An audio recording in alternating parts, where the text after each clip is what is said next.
Salut les vieilles truffes!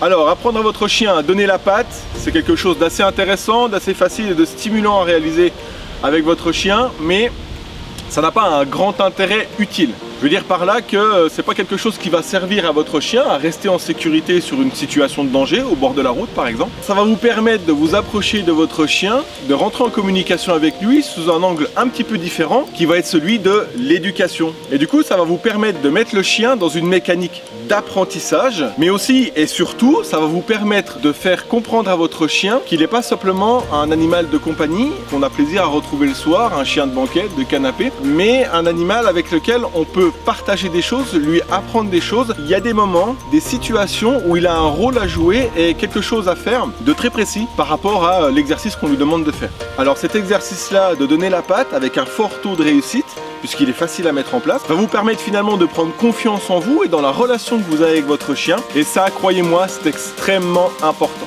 Alors du coup, aujourd'hui, j'ai oublié mon chien, professionnalisme oblige. Mais donc théoriquement, avec un chien, pour l'appâter et l'inciter de vous donner la patte, en fait, vous mettez quelque chose d'appétant dans la main, un bout de saucisse, gruyère, jambon. Et c'est ce qui va faire qu'il va être intéressé et qu'il va vous donner la patte. Aujourd'hui, j'ai pas de chien, donc on va se débrouiller autrement. La communication gestuelle, c'est super. Tiens, monsieur, venez voir, venez mon brave. Vous allez voir, ça va marcher exactement de la même manière. Donc là, j'ai pas de croquette, j'ai mis un billet de 10 €. Qu'est-ce qu'il veut lui? Non, monsieur. Surprenant. Donne la patte, mon gamin. Donne-moi la patte, donne. Et tu veux que je te donne la deuxième patte? Ah, c'est bon, ça va aller, merci. Merci, monsieur.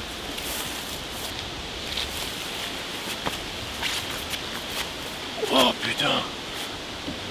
Mais je vais quand même aller chercher un chien parce que pour expliquer c'est mieux, puis c'est plus sécurisant.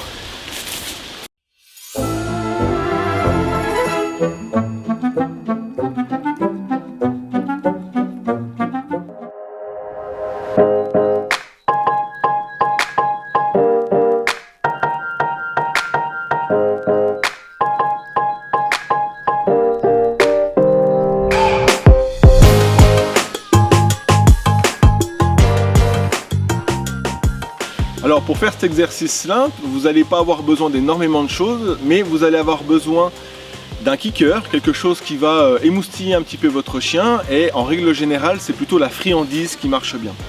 Mais pas toujours. Si vous réalisez cet exercice-là dans un cadre normal d'éducation, c'est-à-dire avec un chien jeune, un chiot, la friandise marche très bien. Mais si vous réalisez cet exercice-là plutôt tardivement dans l'éducation de votre chien, quand votre chien a déjà un petit peu de bouteille, voire quelques années, peut-être que vous le connaissez suffisamment pour vous rendre compte que c'est un chien ou une race de chien qui est plus attiré par le jeu, par exemple, comme une balle, admettons. Dans le cas de la friandise, il est important de respecter 3 règles qui, selon moi, sont fondamentales. La première, c'est de ne pas donner une friandise qui fait partie du régime alimentaire classique de votre chien. On ne va pas récompenser votre chien avec une croquette, par exemple, s'il a l'habitude de manger ce type de croquette-là tous les soirs. Le deuxième facteur, ça va être la quantité. Il est inutile de donner à votre chien une récompense trop grosse parce que votre chien risque d'avoir un sentiment de satiété qui arrive trop tôt et du coup qu'il soit plus trop intéressé par ce que vous allez lui demander par la suite. Le troisième facteur auquel on pense pas forcément, ça va être en fait la tenue de votre friandise. Si vous avez quelque chose qui s'effrite beaucoup, qui ne se tient pas correctement, votre chien risque d'être beaucoup plus intéressé par ce qui tombe par terre et finalement de profiter de la récompense sans avoir fait l'effort de faire ce qu'on lui demandait. Ensuite, vous allez choisir votre commande verbale. Choisissez un mot, pas trop long, c'est inutile de faire une phrase. Choisissez vraiment quelque chose de court, ça va permettre à votre chien de bien la comprendre et de bien l'associer avec une activité. La commande verbale que vous allez utiliser, elle devrait être employée exactement de la même manière pour tous les membres de votre famille. Si vous êtes 5 à la maison, évidemment, chaque personne devra utiliser le même mot pour faciliter les choses pour votre chien.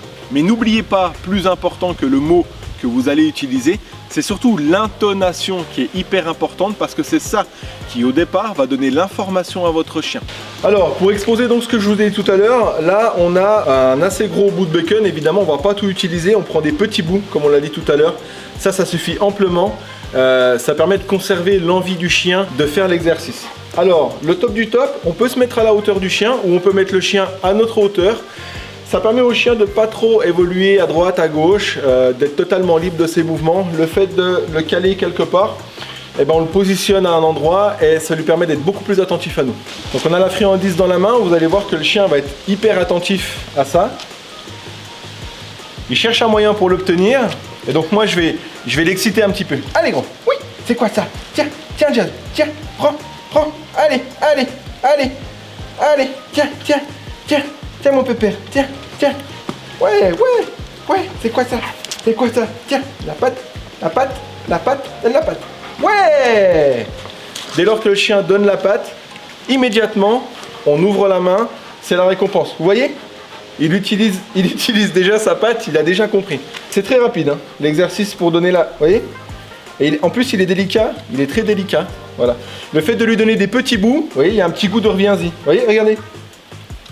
Voilà, il y a un goût de reviens-y, il en veut. Dès lors que vous avez un taux de réussite qui est comme ça, vous le faites 2-3 fois et on reste surtout sur quelque chose de positif derrière, sur un acquis. La patte? Ouais. Ok, c'est bien, gros. Super. Alors, travaillez ça 5, 10, 15 minutes avec votre chien par jour, en fonction de son taux d'acquisition évidemment.